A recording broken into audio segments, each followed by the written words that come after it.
Sara para mim. Boa tarde, companheiros e companheiras. Nós estamos aqui em mais uma live do Sindicato dos Professores, preparando aí também esse retorno das atividades da categoria, das aulas, né, organizando a luta. A diretoria já teve reunião essa semana, né, além dos atendimentos de plantão. Para nós aqui, meio que as férias já acabaram, mas para a categoria vocês ainda têm até domingo, né, para descansar um pouquinho, mas a gente vai passar agora algumas orientações, porque a gente sabe que segunda-feira não vai dar tempo de vocês assistirem, já que tem alguns procedimentos que serão realizados já na segunda-feira de manhã, para quem trabalha no diurno, e na segunda-feira à noite, para quem trabalha apenas no noturno ou com carga também no noturno. Só conferindo aqui com o pessoal da equipe, se está com o áudio ok, certinho. Bom, gente, nós vamos hoje abordar o retorno das atividades dos professores. Começa na segunda-feira, dia 3 de fevereiro. Hoje é o último dia de férias, tecnicamente falando, né? A gente ainda tem aí dia 1º, dia 2, que é sábado e domingo, mas na segunda-feira a categoria se reapresenta nas escolas e tem alguns procedimentos que inclusive antecedem a distribuição de carga horária que precisam ser observados, né? Todo início de ano acaba tendo isso e existe uma variação às vezes de um ano para o outro na organização da Secretaria de Educação e que a gente vai reforçar agora aqui para que ninguém, inclusive, fique na segunda-feira de manhã aguardando procedimento de carga horária sem necessidade de estar na escola, porque alguns professores e orientadores não estarão nesse momento porque estão, no caso, sem lotação definitiva na escola. E é por aí que eu queria começar, né? Então, vão participar da distribuição de carga horária na segunda-feira os professores que têm exercício definido na unidade escolar para 2020, ou esses professores já eram da escola no ano passado, com direito de distribuição de carga horária, ou seja, participar da distribuição de carga horária, formulário, preenchimento, escolha, em 2019, ou eles fizeram concurso de remanejamento para que em 2020 pudessem estar na escola. Então, o concurso de remanejamento é uma forma de acesso à unidade escolar e que leva ao direito de poder participar da distribuição de carga horária, né? Então, tem algumas observações em relação a essa última coisa que eu disse, mas vamos a grosso modo. A gente tem alguns colegas que não conseguiram lograr êxito no concurso de remanejamento e permanecerão com o exercício da forma que estava antes. Se tinha exercício definido na escola que tinha antes, vai continuar tendo na escola anterior. Se não tinha, ou seja, se ele já estava provisório, sem direito de escolha de turma, o que vai acontecer com você na segunda-feira? Com esse professor, com esse orientador? Vai ser devolvido para a regional de ensino. Então, esse professor, no dia 3, na segunda-feira de manhã, ele vai comparecer na escola que ele trabalhou no ano de 2019, apenas para pegar o memorando de devolução para a regional de ensino. Isso falando de quem não tem, portanto, exercício definido na escola e, portanto, não vai poder participar da distribuição de carga horária. E aí tem algumas perguntas que surgem, né? Lá na regional, o que vai acontecer? A regional de ensino, no dia 3, vai estar recepcionando esses professores que estão sem exercício e encaminhando a esses professores o cronograma, ou seja, entregando para eles o cronograma de atividades da semana que vem, que envolve saber o dia que ele vai e o local onde ele vai se apresentar para pegar uma escola. Isso não vai acontecer no próprio dia 3, ou seja, dia 3 de manhã você pega o memorando de devolução, vai à regional de ensino, entrega o memorando, recebe o cronograma com a data que você vai retornar e onde você vai retornar, né? Por que eu estou frisando isso? Para o ano de 2020, todo mundo que não tiver lotação na atual regional de ensino, onde você vai pegar seu memorando na segunda-feira, se você está provisório, haverá devolução para gerência de lotação e movimentação, ou seja, para a sede da secretaria. Então, quem não tiver feito concurso de remoção, ou quem já não estava na escola regularizado, ou quem não se regularizou, portanto, não vai ficar na regional atual nesse dia 3. Você vai pegar o memorando de devolução da escola, entrega na regional e a regional vai te dar um encaminhamento para que você se apresente provavelmente no dia 5, já no dia 5, na gerência de lotação e movimentação, que vai atender todos os casos do Distrito Federal, porque eles são a sede da secretaria, né? E para poder receber todo mundo, não caberia lá na SUGEP, na 511 Norte, então eles vão fazer o atendimento na Escola Parque da 314-315 Sul. Essa informação vai ser confirmada quando você se apresentar na regional no dia 3. Né? Lembrando que nós estamos falando agora de quem não está regularizado para participar da distribuição de carga de 2020. Então é isso que vai acontecer. Você vai pegar o memorando na escola, vai na regional, a regional vai te dar o cronograma de você se apresentar na gerência de lotação e movimentação, que vai fazer o atendimento a partir do dia 5. E aí por que é a partir basicamente do dia 5? É que no último encontro que nós tivemos com a SUGEP, eles ainda estavam terminando de fechar esse cronograma. A tendência, inclusive, é que quem dá aula no noturno e também está em situação provisória, já no dia 4 à noite, já tem que se apresentar na GLM, lá na 314, na Escola Parque da 314-315 Sul, e vai poder já pegar a unidade escolar para a qual vai ser encaminhado. E os professores e orientadores começam o atendimento, então, no dia 5 de manhã com os orientadores. E na parte, deixa eu até olhar aqui as anotações que a gente fez nesse último encontro. Deixa eu ver aqui. Professores de atividades e orientadores no dia 8 de manhã.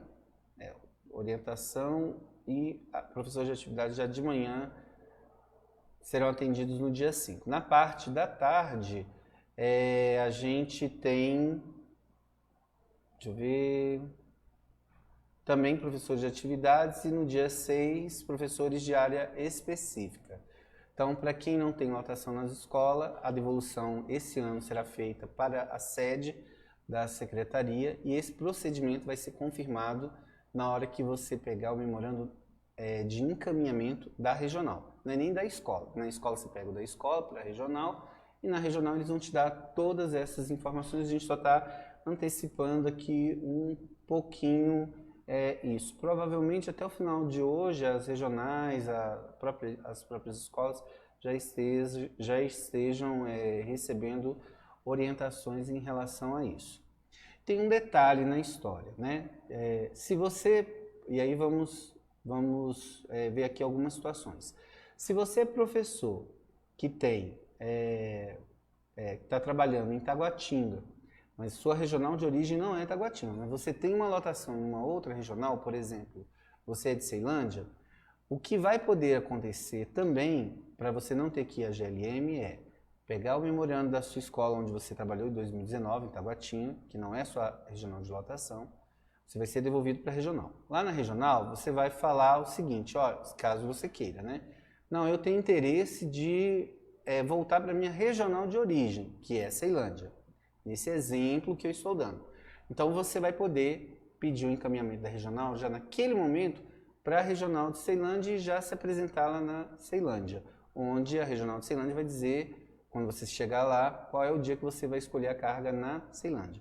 Agora, nesse mesmo exemplo, se o professor que não é de Taguatinga, mas trabalhou lá, deseja continuar trabalhando em Taguatinga, aí a regional de Taguatinga vai ter que te devolver para a gerência de lotação e movimentação na sede, e lá na sede é que isso será providenciado caso, pela ordem de classificação, por componente curricular, haja carência para ser ofertada para você que deseja retornar para a situação anterior, de local de exercício em quanticidade, ou até mesmo escola.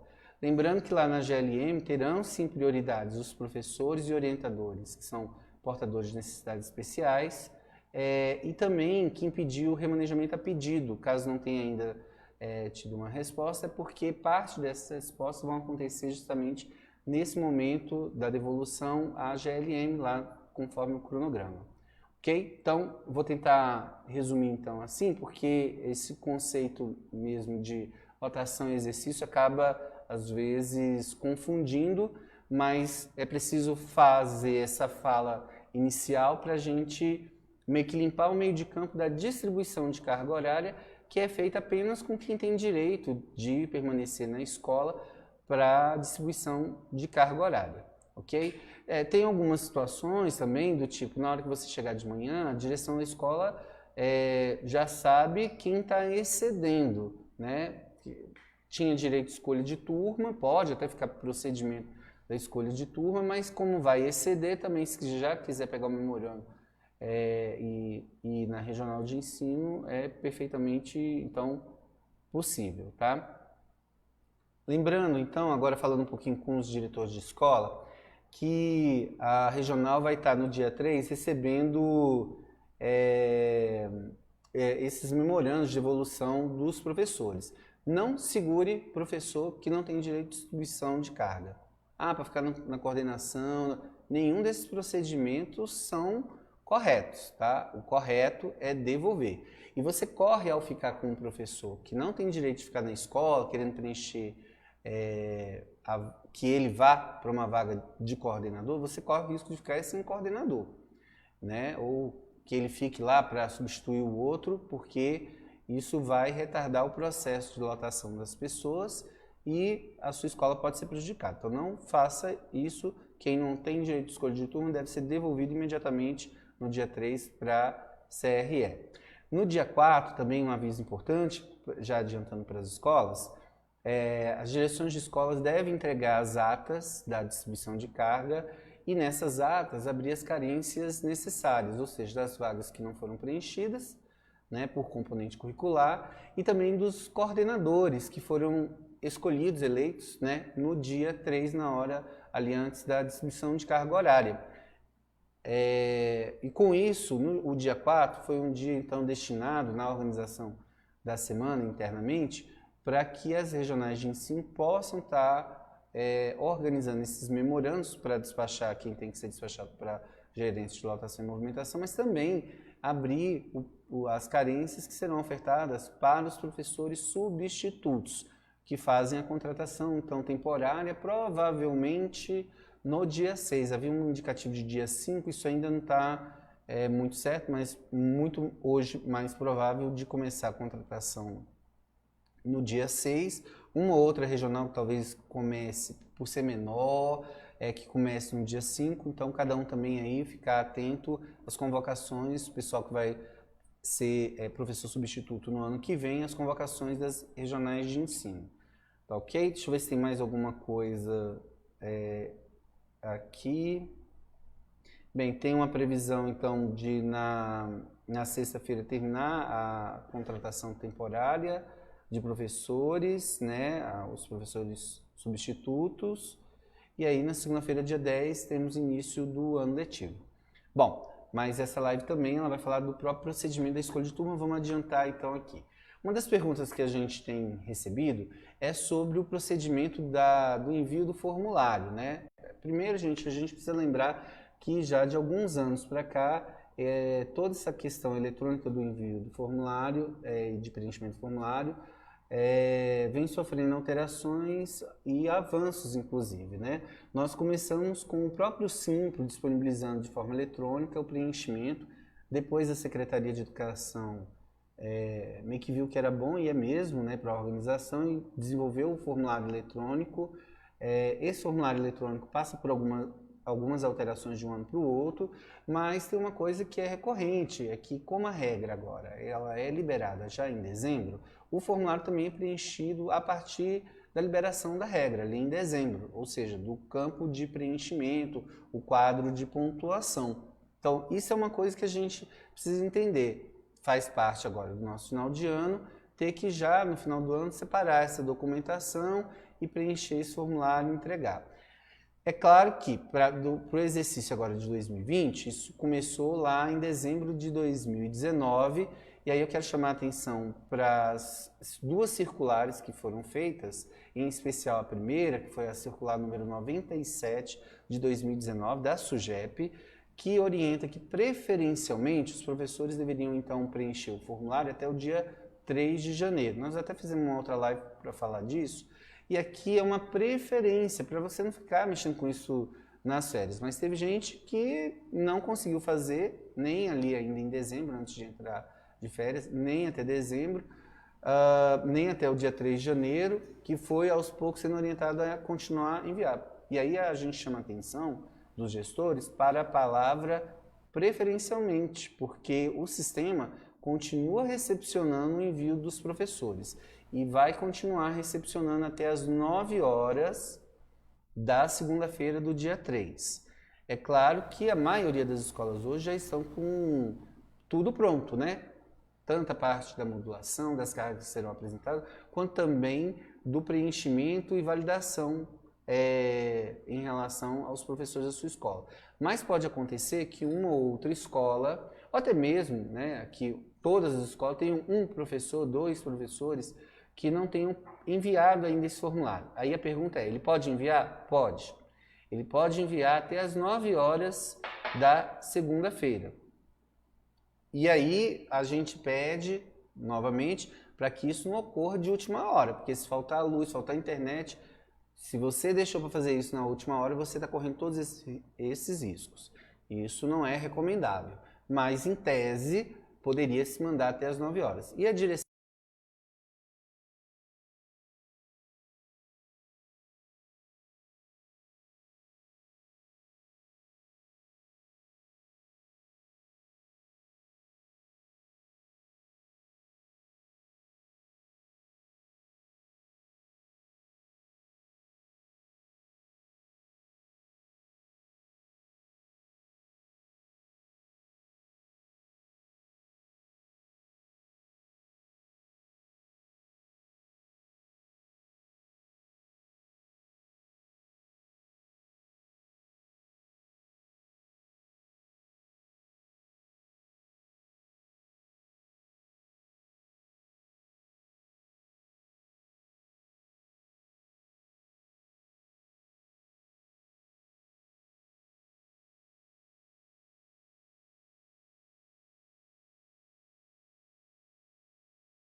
última hora, mas em tese o sistema vai recepcionar, ok? Bom, gerado a lista, né, com a classificação às 10 horas, 10, 10 e pouco, eu estou falando assim, mas no ano de 2019, esses horários tiveram uma variação um pouco de minutos, né? Isso até pode acontecer, mas a gente trabalha com o que está escrito, isso que eu estou falando está lá na circular 97 de 2019 e também na circular 101, que foi feita para corrigir algumas coisinhas do formulário, do preenchimento do formulário eletrônico e se repete essa informação. E aí às 11 horas as escolas começam a fazer a distribuição de turma. Pergunta número 1. Pode fazer antes? A gente queria começar antes, que se demora, não queria passar ali de 11h30, meio-dia, por causa do almoço. Não, não pode. O horário é 11 horas. O horário da distribuição de turma será às 11 horas para as cargas do diurno. As cargas do noturno terão o horário das 20 horas para ser distribuídas, mas até mesmo quem trabalha só no noturno, se tiver algum ajuste para fazer, coisas para enviar para a escola, é até de manhã às 9 horas e de preferência se você dá aula no noturno não puder ir na escola que você, de manhã às 9 horas, você tem que dar um jeito de conversar com a direção que você encaminhou, porque esse horário normalmente também as direções estão fazendo reunião com o grupo de professores, tá? Mas lembrando, viu, gestores, se organizem também para deixar alguém da direção meio que responsável por recepcionar qualquer alteração que seja feita. Normalmente, quando pede alteração, o professor avisa. Ok? E aí, às 11 horas, vão participar, então, da distribuição de turma todos os professores e orientadores educacionais com lotação na escola. E isso inclui também os serviços que estão lotados na unidade escolar. Sala de apoio à aprendizagem, o pessoal das equipes, sala de recurso. Vocês também têm que preencher esse formulário eletrônico, tinham que já ter preenchido e enviado. Se não fizeram, vão fazer isso de urgência, mesmo que você seja o único daquele componente curricular ou daquele atendimento. Esse é o procedimento a ser feito e é o que garante para nós o controle das vagas no concurso de remanejamento. Bom, e aí feito isso, iniciado lá o procedimento, como é que começa, por assim dizer, o procedimento de distribuição de carga horária? Lembrando, gente, que nós estamos nessa live aqui, mas se vocês quiserem, vocês podem estar enviando perguntas, e aí quando terminar aqui a apresentação, que eu espero ser mais rápido do que a outra live que a gente fez, que eu não vou entrar nos detalhes aqui de formulário, que a gente já viu, mas se precisar a gente até volta aqui no formulário. Mas assim... Um minutinho sem aula, a pessoa está falando da informação antes do você falar sobre as 11 horas. Um minutinho sem aula. Antes das 11 horas, o pessoal está me dizendo aqui que parece que ficou sem áudio um pouquinho. Então, só repetindo aqui, até as 9 horas... Caso o professor necessite de fazer ajuste no formulário enviado, ele vai poder fazer no dia 3. Ou quem não enviou o formulário, o caso mais esdrúxulo, que isso é raro, que a gente trabalhou, foi para que todo mundo entregasse logo esse negócio até o dia 3 de janeiro. Mas quem entregou depois, ou quem ainda não entregou, se entregar agora, vai poder entregar até as 9 horas da manhã do dia 3. De 9 às 10 horas, aliás, de 9 às 9h59 minutos, 9h59 minutos, a direção da escola vai poder validar o que você acabou de encaminhar lá, ou encaminhamentos anteriores que ainda não tinham sido validados. Às 10 horas é gerada a lista com a classificação por componente curricular. E às 11 horas, as direções de escola estão então autorizadas a começar o procedimento de distribuição de turma. Ok? Então, só então frisando, se vocês quiserem mandar dúvidas, vocês podem mandando, depois no final a gente responde.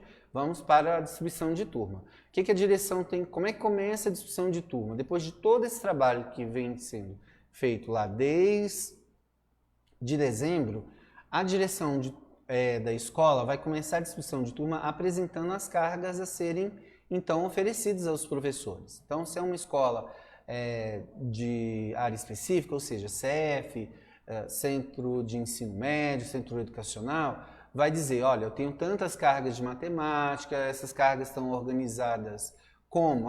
Eu agrupei pelo tamanho da escola, eu tenho 3 cargas de matemática, 2 cargas são só com 8º e 9º anos, dando um exemplo, né? Então, a direção ela deve apresentar a carga para todos os professores.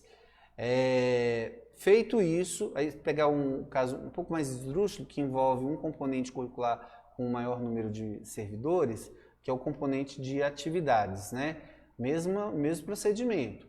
Olha, esse ano vamos ter 20 turmas na escola, 6 turmas são de 5º anos, e aí você vai fazendo a descrição da carga.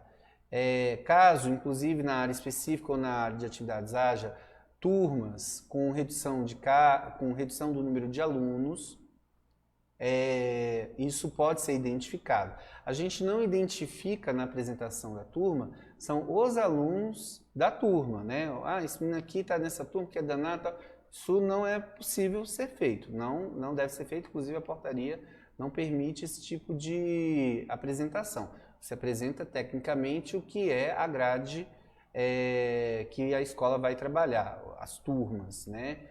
Que a escola vai ter e que os professores, no seu direito, por ordem de classificação, vão fazer então a escolha. E aí, por área, componente curricular, começa-se então o procedimento de distribuição de turma, levando, claro, em consideração a pontuação e tem algumas coisas a serem levadas em consideração antes. Por exemplo, os servidores que são PCD, ou seja, pessoas com deficiência, que isso esteja já identificado no seu formulário do SIGEP, que a direção tem acesso ao SIGEP de cada servidor da escola, ele vai fazer a escolha primeiro, ele vai escolher primeiro.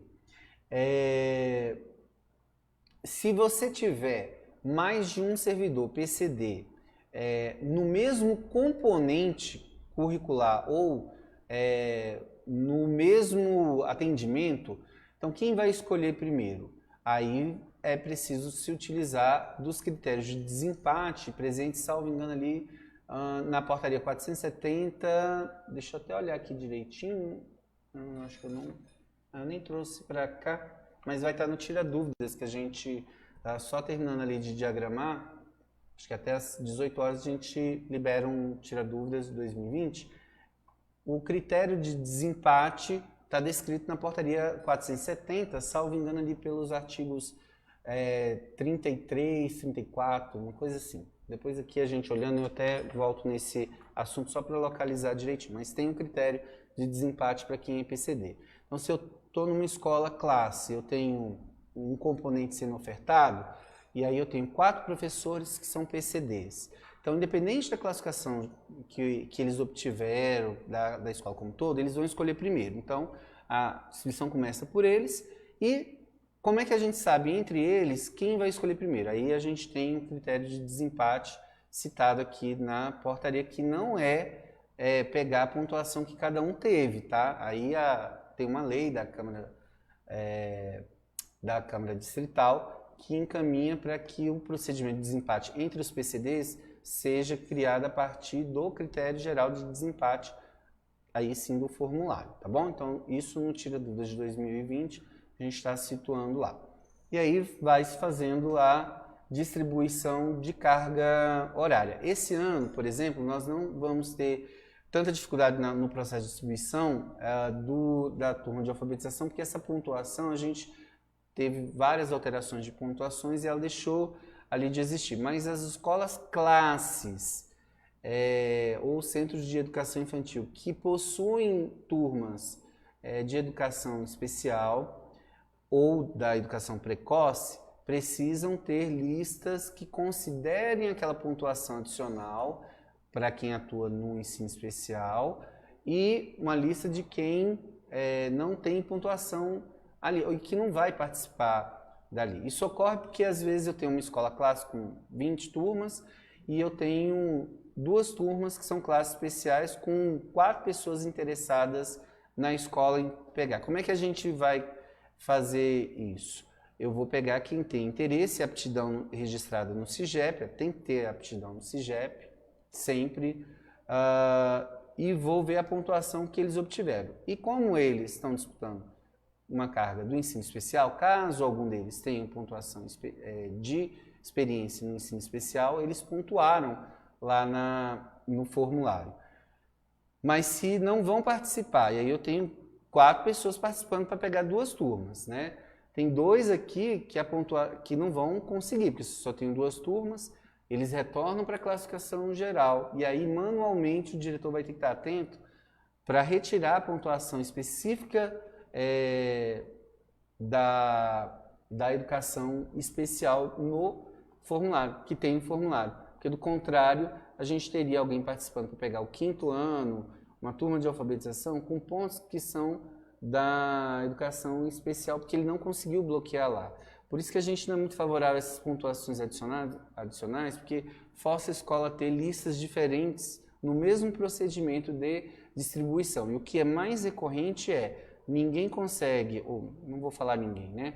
Mas assim, a maioria não consegue administrar isso e certamente alguém fica prejudicado, né? Normalmente aquele que não entendeu a regra, e é complicado administrar isso mesmo para a direção da escola e para o professor compreender. Então, por isso que esse ano a gente não tem isso na alfabetização, já de alguns anos que a gente mudou e agora tirou, e o da educação especial está até correndo para isso, para evitar esse tipo de situação, que é mais recorrente na escola classe com turmas de classes especiais.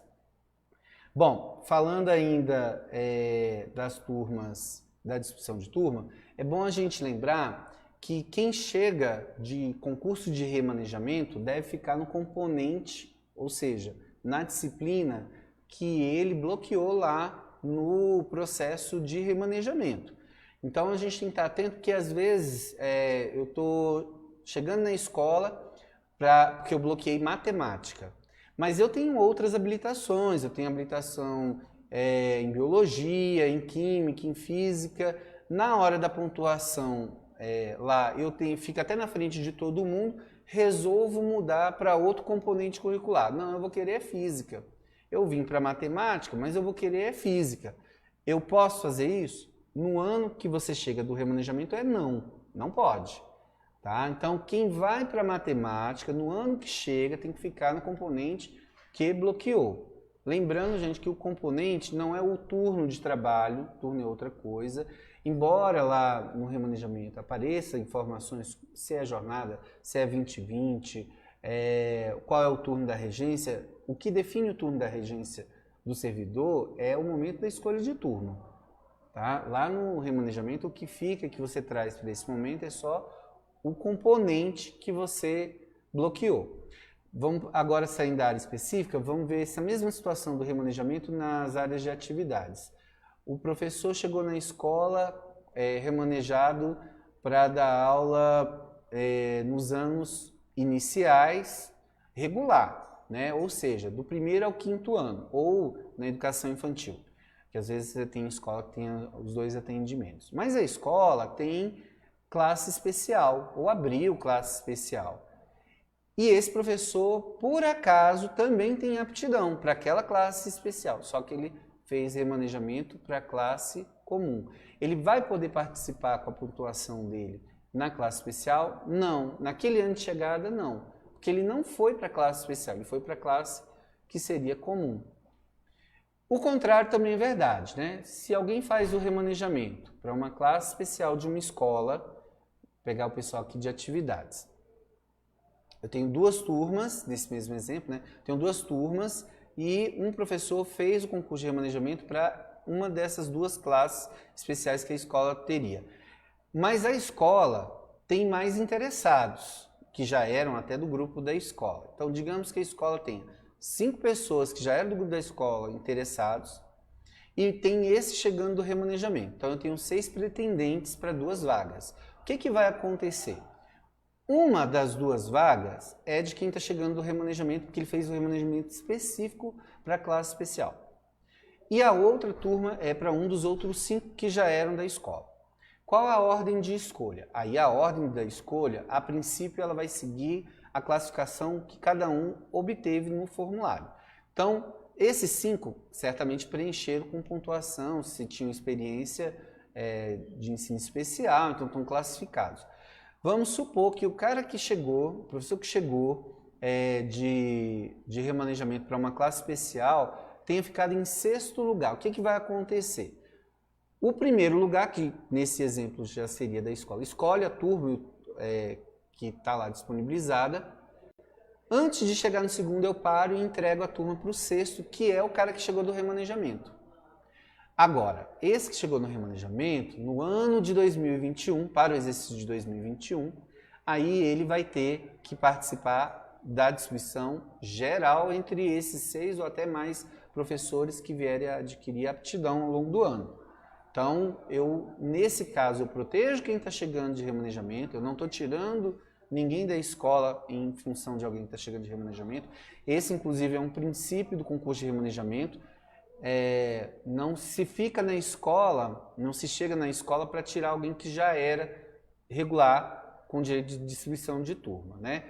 E no caso dos componentes específicos ou das disciplinas, isso se aplica, tá? No primeiro exemplo da matemática com física que eu dei, aí no outro ano, esse professor de matemática que é habilitado também em física poderia, pela pontuação, até escolher o outro componente curricular, ok?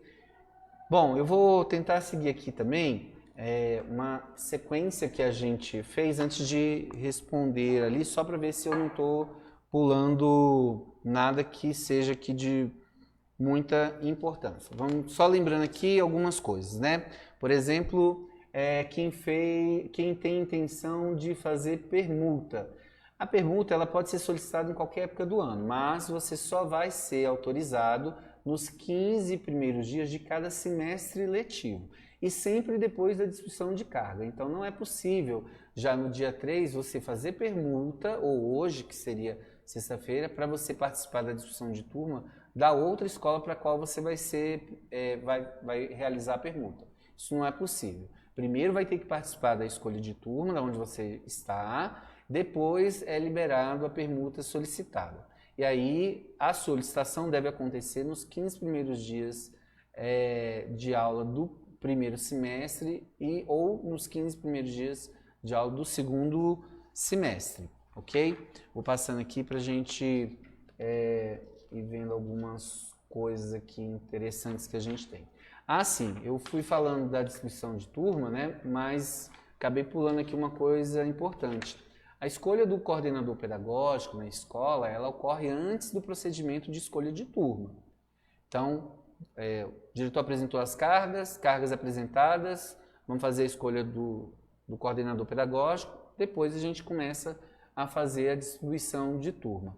Posso fazer a escolha do coordenador depois? Não, porque se der errado, a pessoa que se sentir prejudicada vai dizer que o procedimento foi feito errado porque a direção não seguiu a sequência que está desenhada na portaria de distribuição de carga horária. Então, gestores, eu não recomendo, nem por acordo interno, por assim dizer, fazer isso, porque sempre aquele que se sentir prejudicado vai se apegar a algum detalhe do procedimento realizado de forma em desacordo com a portaria. Então, escolha do coordenador ocorre primeiro. E é até menos recorrente, mas ocorre, o coordenador, então escolha a turma que de fato, principalmente quem não tem, está querendo ir para a coordenação pela primeira vez, ou não tem muita certeza do que quer, pensa bem para que não pegue uma coisa, depois você desiste, tem que ir para a turma, o outro fica chateado, enfim. Pensa bem antes de se colocar para a coordenação, mas aqueles que forem se colocar para a coordenação vão participar da escolha de turma em que classificação? Que é uma das perguntas que também surge. Na classificação original.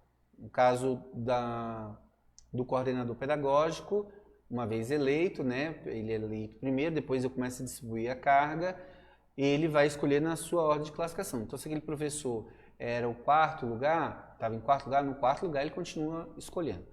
E aí vamos falar da direção da escola que tem direito à escolha de turma. Nós temos colegas que estão, então, na gestão da escola e que vão continuar com o seu direito de escolha de turma. Mas, diferente do coordenador, a direção da escola é posicionada no final da fila do seu componente curricular para o procedimento de escolha de turma. E aí a gente até achava estranho alguns questionamentos, né? Depois a gente foi entender que algumas pessoas estavam entendendo esse regramento como um regramento que trazia fragilidade para quem ia para a gestão de poder perder a carga na escola. Isso não existe, né? Pode até existir, na verdade, mas é o caso mais extremo. O que ocorre quando eu digo que a direção vai escolher por último? Eu vou lá, fiz a classificação, aí eu vou tentar, vamos pegar aqui matemática de novo. Hoje eu estou na cola dos professores de matemática. Digamos que a escola tenha 4 cargas de jornada ampliada de matemática, uma escola gigante, né? E o diretor da escola também é professor de matemática, tem direito de uma dessas cargas. E ele está, pela pontuação, que ele também preencheu o formulário, ele está em primeiro lugar. O que vai acontecer com ele? Ele vai para o 4º lugar. Mas vejam, vai ter a carga para ele. Porque se não tivesse, o que iria acontecer? Vamos imaginar que ano passado essa situação ocorreu, de ter 4 professores, incluindo o diretor da escola, aí ele foi reeleito agora, continua na direção, mas a escola, por algum motivo, reduziu o número de turmas e só vai precisar de 3 professores de matemática, mas ela tem 4, que já vinha do ano passado. O que vai acontecer com esses 4 professores para 3 cargas e o diretor é o primeiro? O que diz a norma? Ele vai para o último lugar, mas entre as cargas existentes. Se tivesse 4 cargas, ele seria o 4º. Como só tem 3, ele vai para o 3º lugar. Por que ele ele vai para o terceiro lugar, ele não fica excluído, porque ele era o primeiro. E é isso, a portaria garante o direito dele estar, mesmo que nos últimos lugares, mas nos últimos lugares entre as cargas existentes. Vamos para o caso de escola clássica, você tem muito professor do mesmo componente curricular. Eu tenho lá 20 cargas de atividades para serem distribuídas e o diretor da escola tem direito também de participar da distribuição de carga e ele é o quinto, está em quinto lugar pela pontuação da escola. Ele vai para onde? Se são 20, ele vai para o 20º lugar, se tiver também lá os 20 professores. Mas, Cláudio, diminuiu carga, né? Isso era a realidade do ano passado, mas esse ano a escola só tem 18. Ele vai para o 20º ou ele vai para o 18º? Ele vai para o 18º, porque a classificação dele original é o quinto, ou seja, teria carga para ele se ele não tivesse na direção. Então, continua tendo direito à carga para ele. Em que casos de distribuição de carga com a direção participando, que é a maioria das escolas, a direção pode perder a carga? Na situação em que ele perderia mesmo se fosse professor regente não estivesse na direção. Então vamos mudar aqui o exemplo de matemática. Eu tenho 4 professores lá em 2019, 4 professores de matemática para a jornada e 4 cargas de matemática. O diretor da escola ficou em 4º lugar, mas em 2019, como tinham 4 cargas, ele conseguiu fazer o bloqueio, beleza. Não precisou nem dizer que ele foi para o final da fila, porque ele já estava mesmo no final da fila, porque ele era o último, né, pontuado. Quando chegou agora em 2020, diminuiu turmas na escola e a modulação só prevê 3 professores de jornada de matemática. E aí, na pontuação, novamente ele ficou em 4º lugar. O que vai acontecer? Nesse caso, ele de fato continua em 4º lugar, os 3 primeiros bloqueiam suas cargas e o diretor passa a ter na escola, para efeito de distribuição de carga futura, exercício provisório. Ou seja, em 2021, ele não tem direito mais de escolher carga na escola, exceto se para 2021 surgir carga e ele bloquear no concurso de remanejamento, que aí só um novo concurso de remanejamento o coloca de novo na condição. Privilégio, que alguns falam assim, não tem demérito nessa organização, mas também não tem privilégio. Privilégio seria dizer que, nesse exemplo aqui que eu dei, que eu tenho 4 de matemática e 3 cargas, a pessoa vai ter direito à carga na escola por ser diretor da unidade escolar, né? Mesmo não tendo carga para ele, porque se ele não estivesse na direção da escola, ele não teria, essa carga teria que ser devolvida, como no começo dessa apresentação eu estava falando. Então, isso a gente também tem detalhado na portaria e vocês vão encontrar daqui a pouco no site do Simplo Tira Dúvidas, que vai falar sobre a distribuição de carga com alguns exemplos como esse que eu dei aqui de participação da direção na hora da escolha de turma, porque eles têm, a maioria participa com o direito e está protegido ali o direito da escolha dele, né? E aí, gente, assim, é claro que sempre fica assim, mas e se a pessoa desistir de ser diretor da escola e quiser ficar com a turma que ele escolheu, pelo fato dele ter escolhido por último, ele foi prejudicado? Vamos ser realistas aqui, né, gente? É verdade que nós temos alguns gestores que estão na primeira gestão, vão ser diretores pela primeira vez de uma das nossas quase 700 escolas aqui do Distrito Federal. Mas o fato é que a maioria dos gestores já estão na gestão há muito mais tempo, né? Então há 6 anos, 10 anos, 20 anos, aí não dá para a gente acolher um argumento de uma situação que não tem um certo grau de recorrência e impacto. Então, por isso é que a organização é feita dessa de que o diretor escolhe turma, mas pegando as últimas cargas. E assim o diretor, o vice, né, se for do mesmo componente, na mesma sequência. Eu falei do diretor, mas podia ser o assistente, enfim, supervisor, né? Vamos lá. Continuando aqui, destacando algumas coisas. Agora, falando um pouquinho da coordenação pedagógica, gente, olha só. Nós tivemos alteração da estrutura do plano de carreira no ano passado, uma briga que já se arrastava por mais tempo, a gente já falou um pouquinho sobre isso em outras lives. E todo mundo, o orientador educacional, o pessoal dos atendimentos, os readaptados, os professores que são e orientadores que são PCD, com restrição de regência, no caso dos professores, todos têm direito a ter coordenação pedagógica. O que alcança dizer também que nós temos que tipos de coordenação. Nós temos a coordenação que é presencial na escola, nós temos a coordenação que pode ser feita fora da escola e nós temos a coordenação que pode também ser utilizada para formação pedagógica. Então, todo mundo tem direito a ter isso a partir da alteração da legislação do artigo 10 do plano de carreira do ano passado. Isso já foi recuperado, resgatado aqui. Cada componente curricular vai ter sua forma de organizar a folga. Como eu sou de atividades, então eu já tenho aqui memorizado qual é o dia de atividades na jornada ampliada. A gente tem, por exemplo, a coordenação coletiva na quarta-feira, assim como dos outros componentes curriculares na jornada ampliada. Nós temos a terça e a quinta destinado para coordenações individuais, no caso de atividades, ou formação pedagógica, cursos. E a segunda e as sextas-feiras são coordenações fora do ambiente da escola.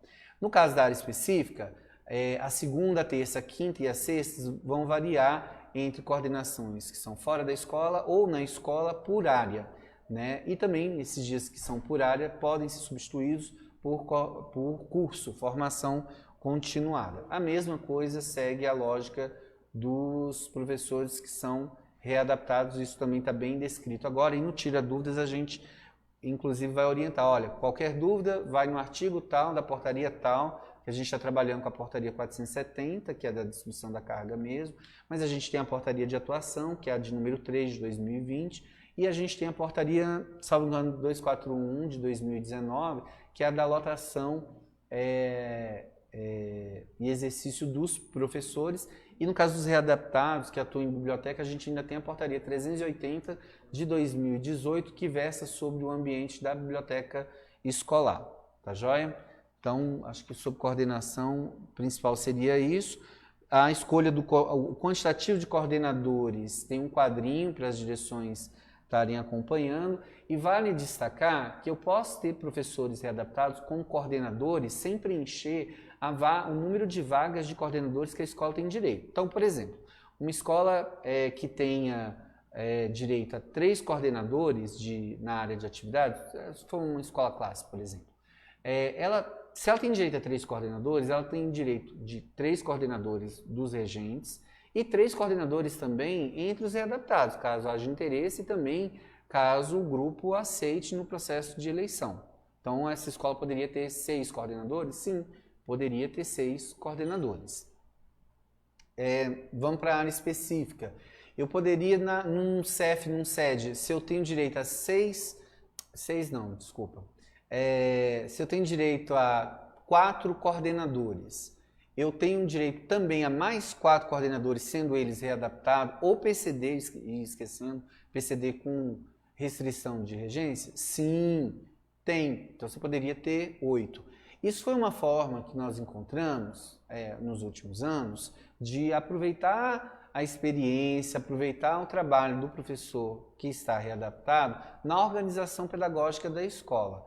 Né? É claro que é coordenador na escola quem demonstra interesse em ter. E isso tanto quem está na regência hoje ou quem está readaptado ou quem está PCD. Então tem que demonstrar interesse. Esses são os limites de quantidade que as portarias vão tratar.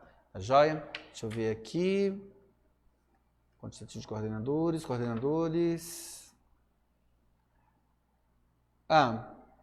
Vamos falar da redução de carga de 20%, né? A redução de 20%, que alguns professores têm direito, ela ainda é um direito importante, mas que ainda não está 100% consolidado. Ele se consolida muito hoje na parte de legislação. A legislação está bem amarrada, infelizmente o governo é que acaba descumprindo muitas vezes por não enviar. Mas há situações e há situações. Por exemplo, na área específica, a orientação é que na organização da grade da escola, os professores que têm redução, que já estão identificados, as direções já sabem, esses professores terão o direito de ficar com cargas que são menores na escola. O que não vai poder acontecer é já no primeiro dia de aula eu ter, vamos imaginar que eu tenho, de novo pessoal de matemática, digamos que eu tenho na escola 60 aulas de matemática. A escola não é muito grande, né, mas para serem administradas com 2 professores de matemática da jornada ampliada. Então, cada um vai ficar com 30. Eu não consigo, nesse caso, conceder naquele momento a redução para esse professor. O que a escola vai ter que fazer? Vai ter que abrir o procedimento de abertura de carência de professor substituto para fazer isso. A regional vai mandar ou não vai mandar? Isso é uma das brigas que a gente tem com o sindicato. É bom sempre, quando isso acontecer, já nos avisar. Mas, chegando março, isso não acontecendo, uma das formas que a gente tem garantido é judicializando que a secretaria, portanto, a partir de uma condenação judicial, seja obrigada a conceder a redução dos 20% para esse professor. Em alguns casos, a gente tem vencido. E na mesa de negociação, cobrado. Mas na área específica, de forma geral, é mais fácil conceder a redução, porque às vezes a grade não fecha. Então, nesse mesmo exemplo, se eu tenho só 55 aulas de matemática para serem distribuídas na escola entre 2 professores, o que vai acontecer é que um professor, aquele que tem a redução, ele vai pegar a carga menor e a redução para ele vai existir. Isso acaba, na área específica, sendo um pouco, não muito, mas um pouco mais tranquilo de fazer. E a portaria vai garantir que o professor que tem a redução, ele também tem preferência em não pegar cargas residuais, PDs, enfim, coisas que às vezes são colocadas na grade para preencher, e aí subtrairia dele, em detrimento ao outro poder fazer isso, o direito da redução de 20%. O gargalo maior, e aí eu não quero dizer que o problema de um é menor ou maior que o outro, não, mas é porque a gente tem uma quantidade maior de problemas de atendimento da redução de 20% com o pessoal de atividades. Porque aí o que a secretaria, logo no início do ano, ela faz? Olha, tem que aguardar chegar alguém. Algumas regionais de ensino possuem professores excedentes de atividades de 20 horas diurno. A configuração é essa. É o caso de Samambaia, por exemplo, que tem mais de 20 professores de atividade diurno de 20 horas e que agora, na semana pedagógica, vão estar na regional de ensino sendo encaminhados para as regionais. Então, alguns professores de Samambaia, assim como de outras regionais também, eu já sei que já vão começar o ano letivo com redução de carga e outros vão ter que aguardar ou a regional encaminhar um contrato temporário ou um professor, eventualmente, que surja excedendo de 20 horas. O governo contrata temporários para fazer a redução de 20%? Contrata, mas em quantidade mínima.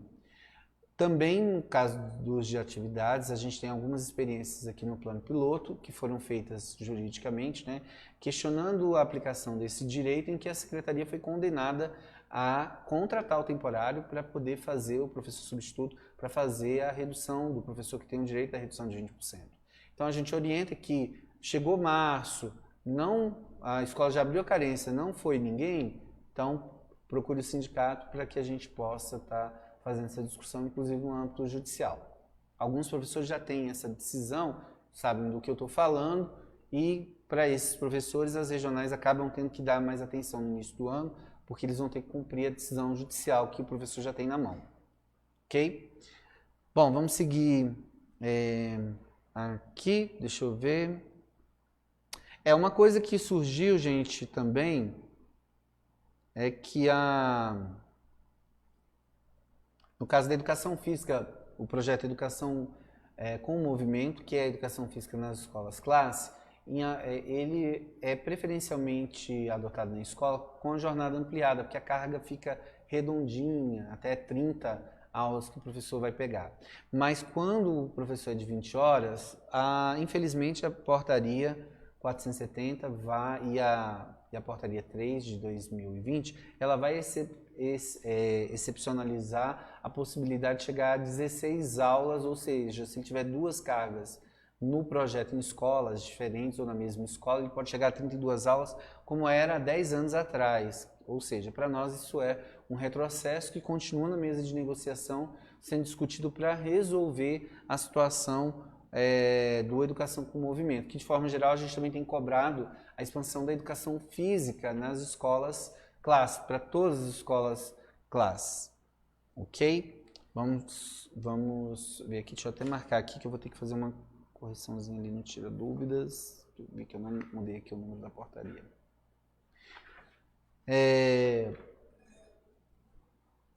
Deixa eu ver aqui, redução de 20% eu já falei, o PCD também. Eu acho que, assim, no geral, eu acho que seria isso, né? Nós já falamos da validação, o preenchimento. Eu não queria entrar muito nas questões relacionadas ao preenchimento do formulário, porque isso já foi feito. Também nesse período de férias, a direção do Simpro deu assistência a várias direções de escola e professores querendo tirar dúvidas a esse respeito.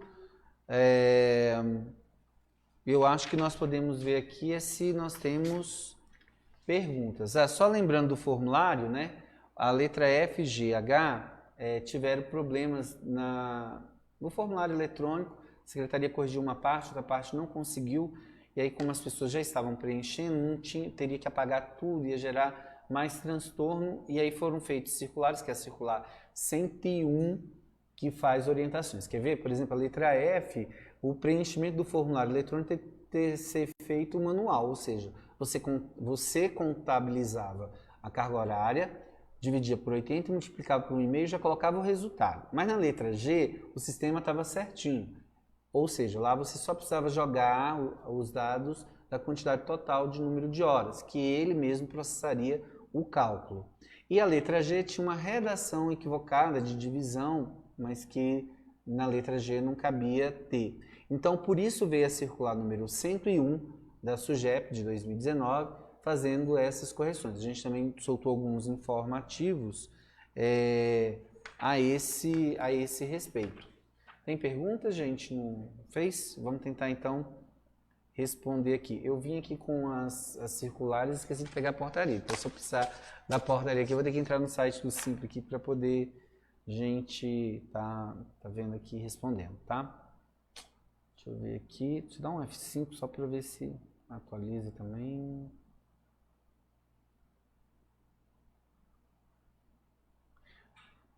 Lembrando, gente, também que nessa semana pedagógica os diretores do Simples vão estar visitando as escolas, já levando algum material que a gente produziu para uma atividade que a gente vai ter grande agora, que é a greve geral da educação pública no nosso país, dia 18 de março. Tá? A pauta a gente está levando também para conversar com vocês nas escolas. Ok?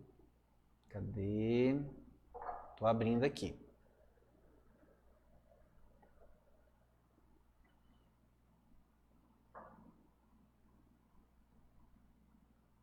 Não é esse, a gente não fixou no topo, né?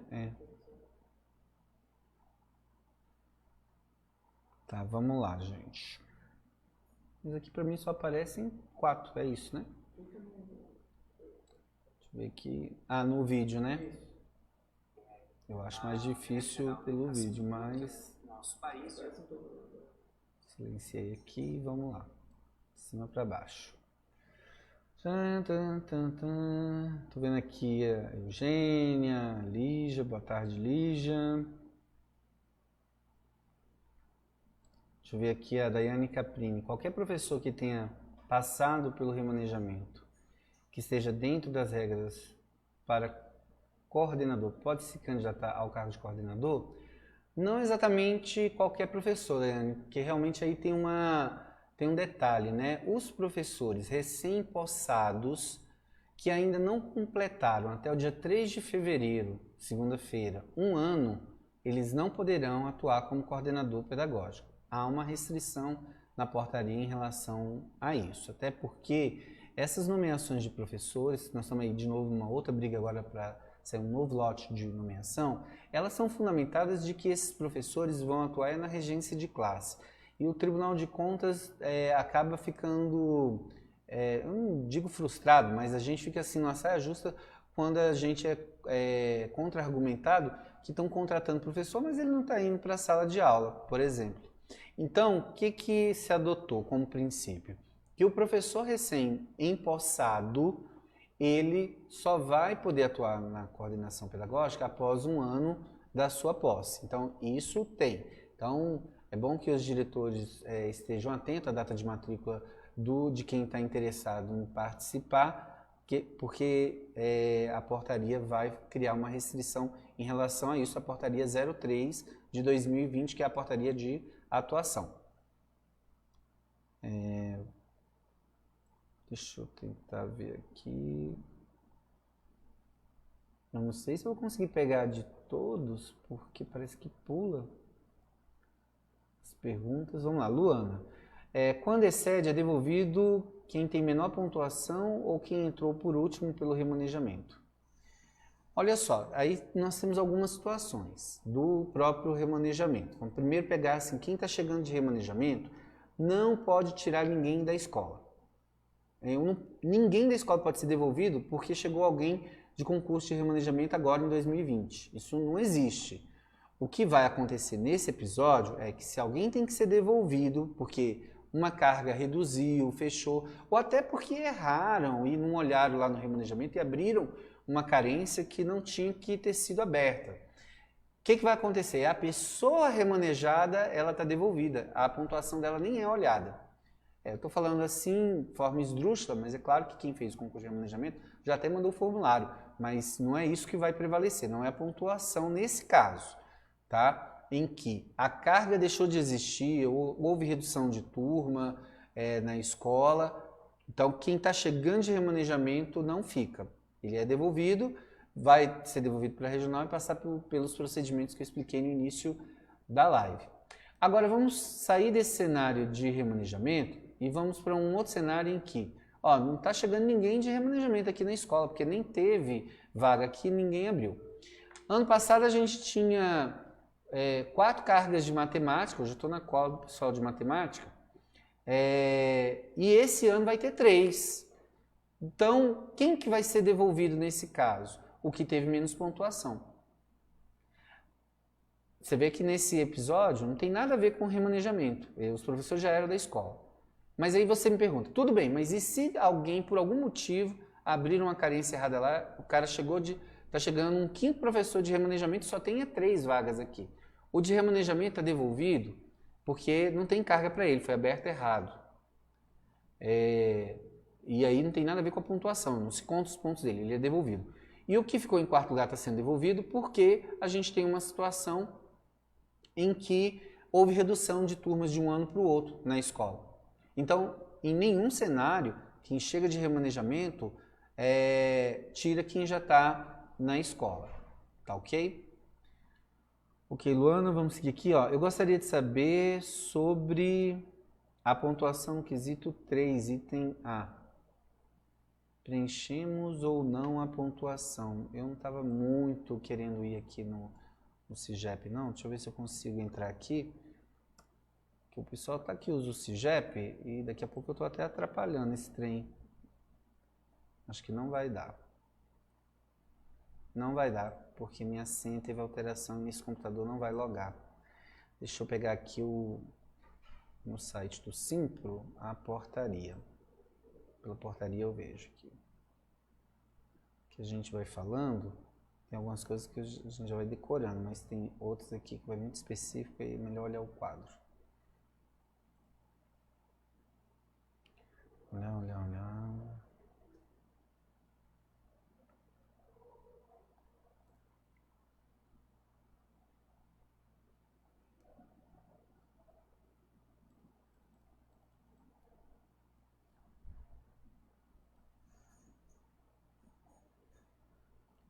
Então vamos lá, Cristina quer saber sobre pontuação no quesito 3, item A. 3A. 3A. 3A é a opção pela regência no componente curricular, que é a história dos 90 pontos. Eu nem abordei aqui, porque isso é uma coisa que já tem de tempo, né? Mas vamos lá, tirar a dúvida aqui da Cristina. Bom, gente, quem marca os 90 pontos?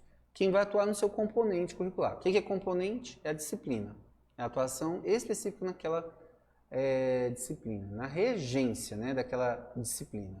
Então, se você fez concurso para atividades e vai atuar em 2020 em atividades, você vai marcar 90 pontos se você for 40 horas, ou 45 se você for 20 horas.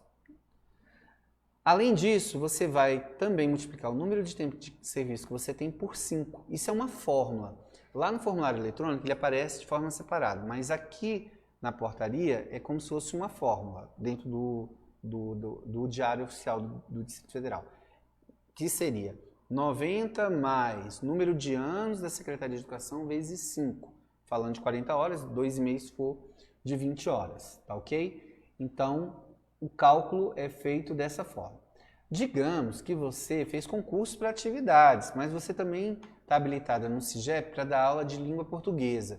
E você está lá na área específica, vai atuar em língua portuguesa. Aí você não marca os 90 pontos. E também não vai marcar o número de anos vezes 5. Porque esse item 3, a linha A aqui, ele é específico para quem está atuando no seu componente de concurso. A carreira é única, a gente fez vários ajustes ao longo desses anos para poder fortalecer a carreira salarialmente e também na sua estrutura de trabalho. Na primeira live eu até estava lembrando, né? Em alguns estados a distribuição de carga horária é feita como?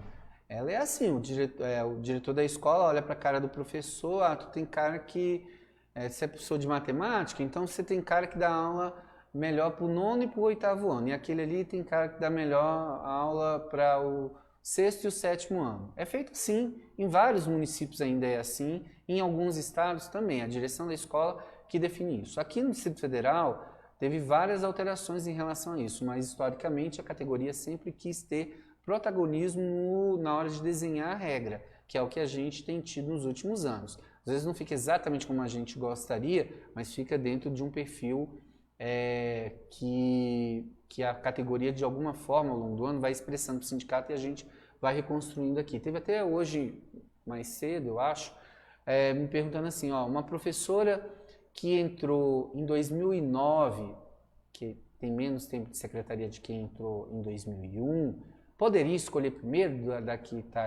do que entrou em 2001? Sim, poderia. É mais natural que a professora que entrou em 2001 até escolha primeiro, mas pode ser que no conjunto de pontos ela teve menos pontos. Então aí tem que ser analisado qual foi o caso. Não para ver se tem fraude, mas para que a professora que entrou em 2001 entenda o que foi que aconteceu. E como isso aqui é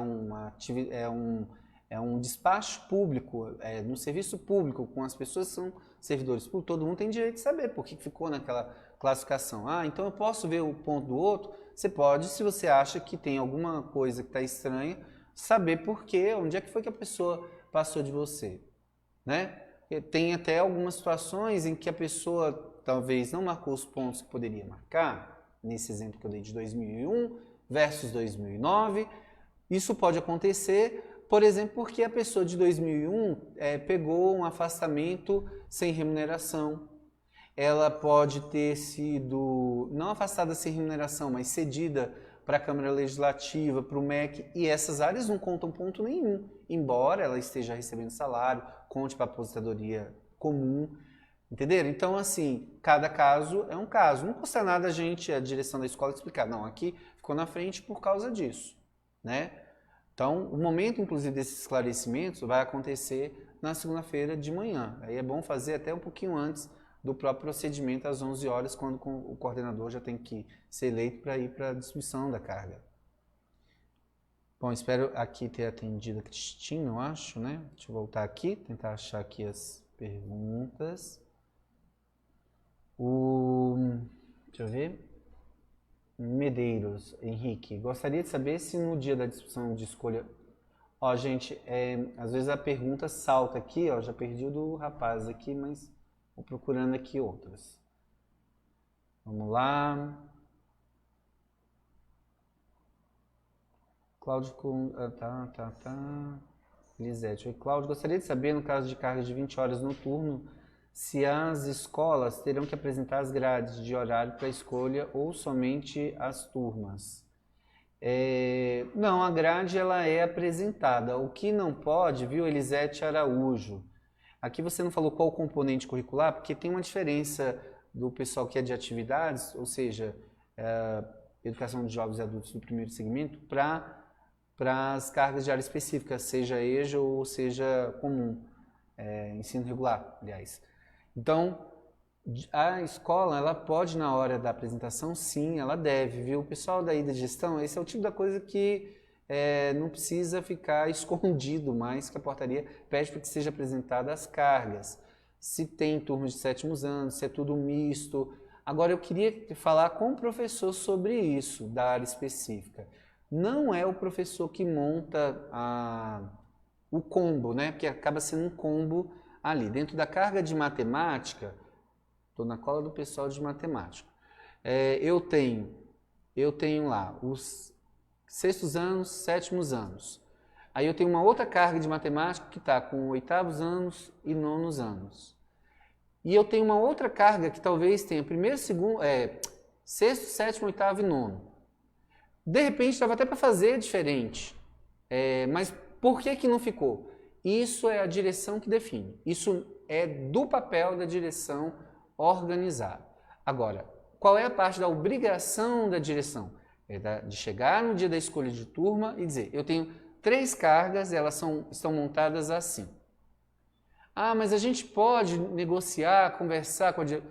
Pode, mas entendo que não é um direito. O direito, nesse caso, é o da direção montar essa carga. A direção é que monta a carga e vai colocar lá os anos dentro dela. Isso é uma coisa que não ocorre, por exemplo, em alguns componentes curriculares. Atividades você não tem isso, porque se você vai dar aula para o 5º ano, é o 5º ano, pronto.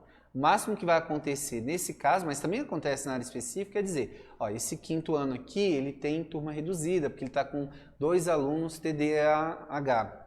Então, eu vou ter esse 6º ano aqui com redução de carga, porque tem TDAH. Esse aqui, essa outra carga aqui, os 6º anos dentro dessa carga não tem. Isso a direção deve fazer, mas ela monta a carga sem estar consultando, porque nós temos escolas com um universo de turmas gigantesco. Seria absolutamente impossível chegar na hora da discussão de turma às 11 horas e falar assim, olha gente, a gente tem tantos anos de 6º anos, tantos de 7º, tantos de 8º, tantos de 9º anos, monta aí as cargas e depois a gente distribui as cargas. Gente, não dá certo não tem como fechar, porque você tem que fazer também os horários, combinarem com as outros componentes curriculares. Espero ter sido claro, porque é uma das coisas que a gente também é bastante demandado de pergunta. Deixa eu descer aqui. Qual a portaria que esclarece melhor e de forma mais atualizada os direitos e os deveres dos readaptados? Eu diria que a portaria de atuação e a portaria de distribuição de carga, ou seja, a portaria, aqui é a Rô Pedrinha, que é o nick dela aqui, né? Fazem isso, seria a portaria 470/2019, que é da distribuição de turma, e a portaria 03/2020, que tem até um capítulo sobre a atuação do professor readaptado.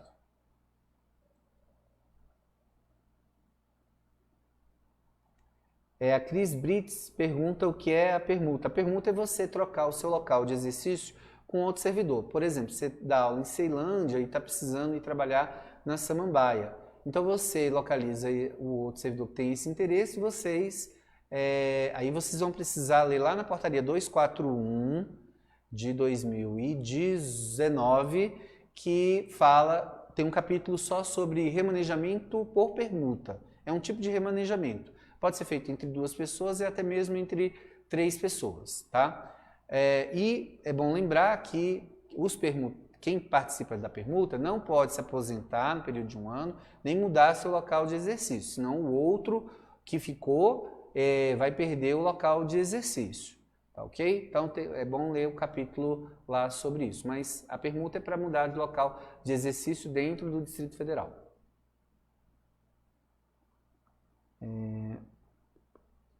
Às vezes eu falo de muitas coisas e tem sobre os relatados. Isso, tá? Daiane comentando.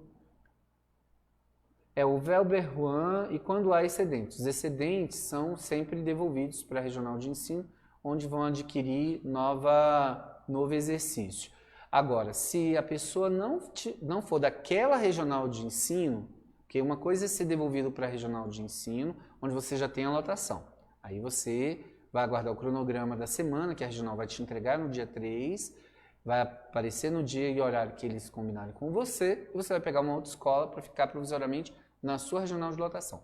Mas se você trabalhou em 2019 e vai abrir agora 2020 numa regional diferente da sua de lotação, ou quando você não tem lotação em lugar nenhum, você vai ser devolvido para a sede da secretaria, e a sede da secretaria vai te encaminhar em tese para qualquer regional de ensino. Prioritariamente serão atendidos aqueles que têm lotação em alguma regional de ensino, que podem voltar para a regional de origem, não exatamente a que estava em 2019, né? Esse exemplo que eu estou dando. E aí vai seguindo uma sequência por ordem também de matrícula para preenchimento das vagas.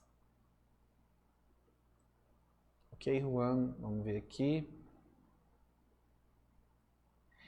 Neuzinete Guimarães, quem remanejou esse ano pode candidatar-se na coordenação? Pode, mas na escola para qual foi remanejado. Então, você estava lá na escola A e fez o concurso de remanejamento, foi para a escola B. Na escola B, você pode se candidatar e ser coordenadora. É claro, desde que você tenha mais de um ano de Secretaria de Educação, ou seja, um ano da sua posse. Agora, se você for convidada para uma outra escola qualquer, para ser coordenadora, ou até mesmo da escola que você saiu, aí não, porque você vai ter que cumprir o dispositivo na portaria do remanejamento que diz que você tem que ficar na carga por um ano. É devolvido o último que excedeu. Se não tiver válido, isso, ok. Comentando aqui a Neodóxia.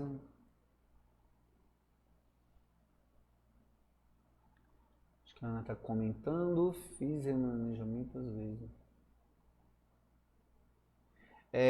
Vamos lá. Fiz remanejamento. A Evelyn está comentando, né? Que fez remanejamento 2 vezes, não tem impedimento de ir para coordenação. Eu só não posso, viu, Evelyn, dizer que não tem nenhum impedimento, porque foi criado um impedimento já desde o ano passado de que, por ocasião da posse e um ano de espaço-tempo, não pode sair da regência. Aí não poderia ir para coordenação. E eu vou dar eu diria que até uma dica, viu, gente? Para quem está nos primeiros anos de Secretaria de Educação, o ideal é regência mesmo. Porque depois você resolve ser da direção da escola, concorrer como diretor, como vice-diretor, vai ficar com algumas dificuldades, porque para, por exemplo, ser diretor de escola, você precisa ter 3 anos de regência, ou você vai ter que achar alguém, aí só é dispensado esse critério, se você botar na sua chapa alguém que tenha 3 anos de regência, ou seja, você vai sempre depender de, às vezes, uma configuração na montagem da chapa, que não era o que você queria, mas você vai precisar para poder ter acesso ao direito de concorrer. Já quando você faz esses 3 anos, você se libera de algumas coisas no futuro. Você pode assumir coordenação, não é? Você bloqueou. Tá. Deixa eu ver aqui.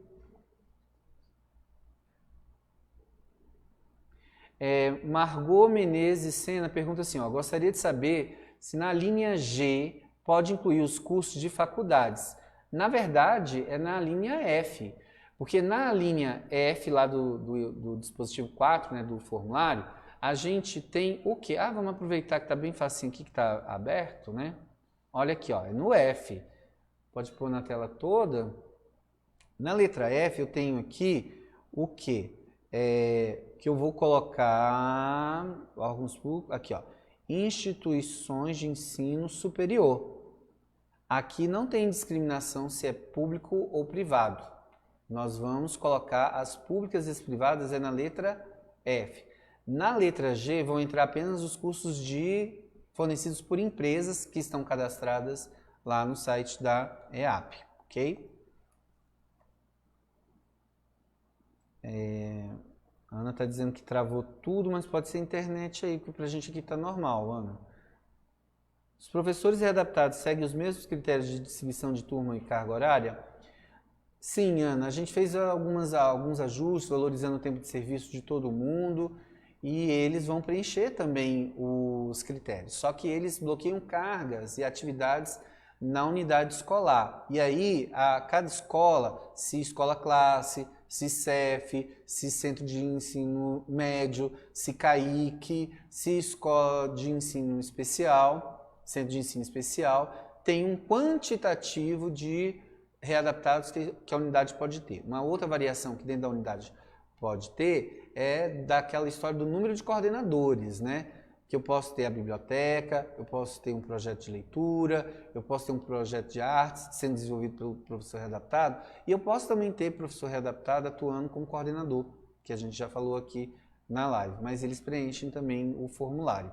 Essa foi uma das formas da gente integrar também o professor readaptado, porque no passado, não muito distante, isso é coisa de uns 5 anos, como é que era a vida do professor readaptado? Quando você se readaptava, quem precisava se readaptar, quer dizer, se eu voltar muito tempo atrás, ali por meados de 2007, até 2007, o que acontecia? De cara você já perdia a sua aposentadoria especial.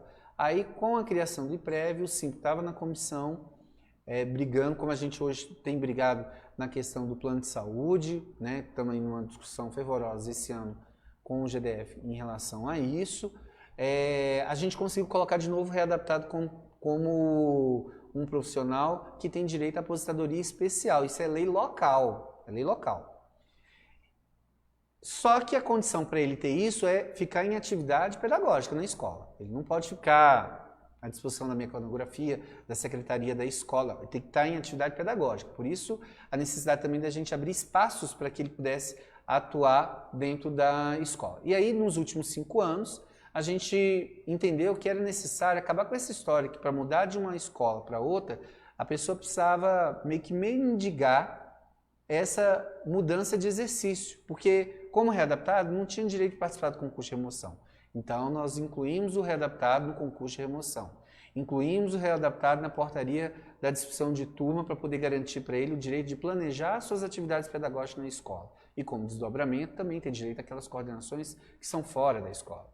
Então, o readaptado ele está integrado na parte de legislação junto com os demais professores. Cada um com sua característica específica da discussão da carga, mas está integrado.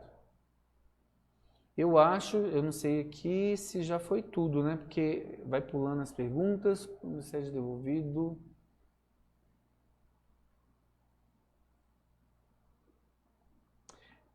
A Luciana faz uma pergunta que eu acho que é um desdobramento, né, Luciana? Vem 8 professores de remanejamento e tem 3 excedendo entre os remanejados, né? Porque aí quem está na escola não pode ser devolvido, eu vou ter que tirar então entre os remanejados. Quem que é devolvido? A portaria diz isso. Ela vai dizer primeiro que serão devolvidos aqueles que foram remanejados no externo. Então, como a gente tem procedimento de remanejamento interno e externo, se desses 8, 3 vieram do externo, 5 vieram do interno, os de interno ficam na escola. E o remanejamento externo está devolvido. Mas vamos supor, que é o caso mais esdrúxulo, vamos supor que eu tenha 6 vindo do interno e 2 do externo. 2 do externo estão devolvidos automaticamente. Pronto. Mas eu ainda preciso devolver mais um. Aí eu vou entre os 6 e aquele que tiver pior, classificação no remanejamento interno que é o devolvido. Todo mundo na Secretaria de Educação tem uma classificação para aquele ano do concurso de remanejamento. Mesmo que não tenha participado, o sistema gera uma classificação. Só a direção buscar essa classificação que ela sabe qual dos remanejados precisa ser devolvido. E se todos forem, por exemplo, do interno, todos do externo, aí o que vai prevalecer é justamente a ordem de classificação no concurso de remanejamento. Vê que aqui a gente não está falando de pontuação do formulário, quem tem mais ponto no formulário. Não é isso que a portaria, tanto de distribuição de turma quanto de remanejamento, vai falar. Ela vai falar de devolução em função de não ter a carga, mas pela ordem de realização do concurso e de classificação também. Vamos ver aqui se tem mais alguma coisa. E se o professor que vê já tem redução de carga de 20%? Evelyn pergunta. Modificou as cargas. O outro professor da disciplina que já está na escola pode ser devolvido? Vou tentar entender aqui sua pergunta, tá, Evelyn? Porque assim, quem é remanejado e tem o direito dos 20%, ele leva isso com ele. Agora, a gente recomenda que o professor que faz o concurso de remanejamento, vai para outra escola, ele já avise a direção da nova escola, olha, dá uma pesquisada aí e me coloca na grade de atenção para poder ver a questão da minha redução de 20%. Bom, se for um professor de área específica, o que vai definir quem é que vai ficar com a redução, caso haja possível, na hora da distribuição, já entregar a redução, na área específica isso muitas vezes é possível, é a pontuação. Então, a pontuação daquele professor, desculpa gente, não é a pontuação. O que vai definir nesse momento se eu tenho professores de componentes iguais concorrendo lá, vai ser o período em que ele pediu, ou seja, a redução autorizada mais antiga. E isso está na portaria e a direção pode confirmar com a Unigep na regional de ensino. Há algumas situações, eu não sei se eles vão adotar esse critério para esse ano, que a própria Unigep, no caso dos professores de atividades, já manda o professor que vai fazer a redução com o nome de quem que ele vai atender. No caso da área específica, que é interno, com a reorganização da distribuição da carga, o que vai acontecer é que precisa identificar ali quem tem a redução mais antiga. Por isso é importante também quem não tem redução de 20%, que a regra diz o quê? Com 20 anos você pode solicitar e vai usufruir no 21º ano. E não tem poucos casos que a gente vê que a pessoa só pede com 22 para usufruir no semestre seguinte. E aí ele pode se causar um prejuízo aqui porque ele não pediu no tempo certo ou no tempo limite que ele poderia ter feito, tá bom? Mas funciona dessa forma. Mudança na EJA, primeiro segmento, não tem nenhuma mudança em tese. Tem uma discussão de mudança da grade, das diretrizes da EJA, mas a gente não recebeu nada especificamente. Agora, infelizmente, a conjuntura tem sido essa, né, Sueli? O governo federal vai fazendo modificações, teve a reforma do ensino médio, nós temos um ensino médio que tem apenas como componente obrigatório matemática e português. Mas e as outras disciplinas continuam lá? Porque às vezes a gente ouve assim, não aconteceu nada, continua com geografia, continua por agora, né, gente? Porque ninguém vai fazer uma mudança estrutural dessa e já sair arrancando as pessoas ou demitindo, mas é um risco que a legislação agora coloca, né? É o notório saber, é a permissão de funcionários da área militar poder lecionar, todas essas alterações, elas são preocupantes no conjunto do magistério, mas especificamente da EJA, ainda não vi especificamente se houve alteração mesmo das diretrizes, tanto do primeiro quanto dos outros segmentos. Acho que aí a gente encerra aqui, né? Que eu já estou vendo aqui as perguntas repetidas. A gente já tinha feito uma live antes. Deixa eu ver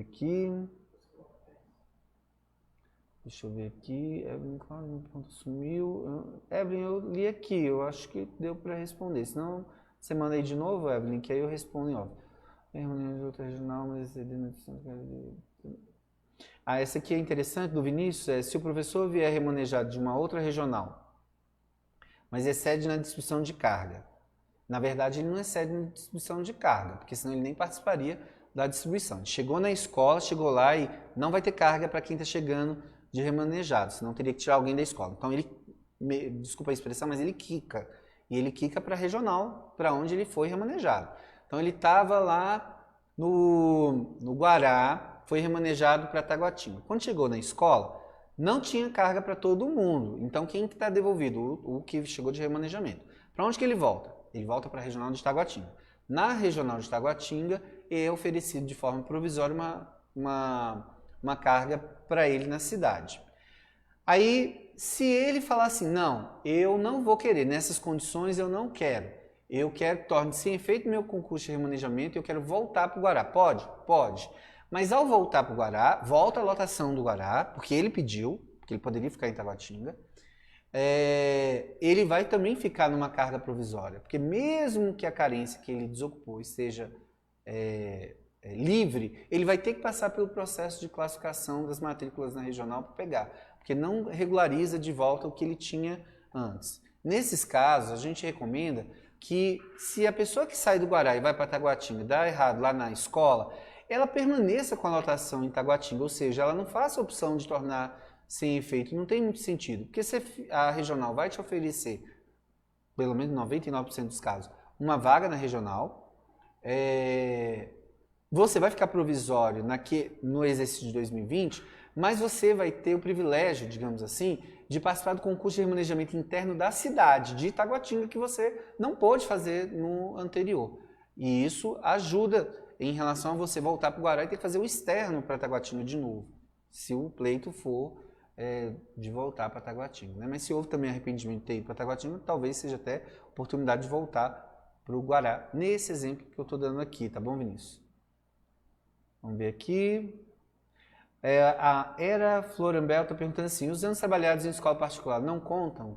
Não contam, viu? Era Florambel. O tempo de escola particular só vale para aposentadoria. No formulário de pontuação, ele não vai valer.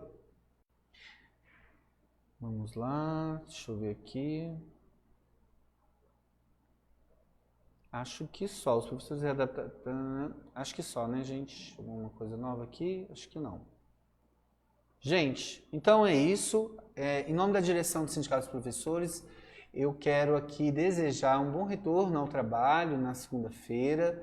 Vamos ter paciência com os nossos colegas. Eu sei que a distribuição de turma é um momento tenso, mas é um momento também de conquista da categoria. Como eu disse, em outros estados, nem são os professores que podem opinar qual é a carga que vão estar. Então, é uma conquista. Claro, todos os anos a gente precisa estar aprimorando. Para o exercício de 2021, há uma previsão mesmo em dezembro a gente já fazer a distribuição de carga e todos esses procedimentos começarem ali em meados do final de outubro, novembro. Vai depender se a gente consegue organizar também o concurso de remanejamento um pouquinho antes. Enfim, para ir aprimorando, mas é um espaço também de conquista esse da segunda-feira. O Simpro deve divulgar na segunda-feira uma programação para a primeira semana de aula nas escolas. A gente vai fazer também umas semanas de oficinas aqui no Sindicato dos Professores. E talvez a gente termine de fechar aqui uma grade, uma oficina com os professores substitutos que vão fazer contrato temporário com a Secretaria de Educação já na semana que vem. Então, fiquem de olho na programação também de atividades do Simpro. Lembrando que uma das nossas primeiras chamadas é a da Greve Nacional da Educação no dia 18 de março, que todos estão convidados para as atividades e nós estaremos, a direção do Simpro, visitando as escolas agora já na semana pedagógica para organizar esse movimento com vocês, tá joia? Então, um forte abraço, um bom retorno ao trabalho e a direção do Simpro está à disposição para tirar as dúvidas, caso ainda elas existam durante esse final de semana e na própria segunda-feira. Então, boa distribuição de carga na segunda-feira e a gente se vê na próxima live do Sindicato dos Professores.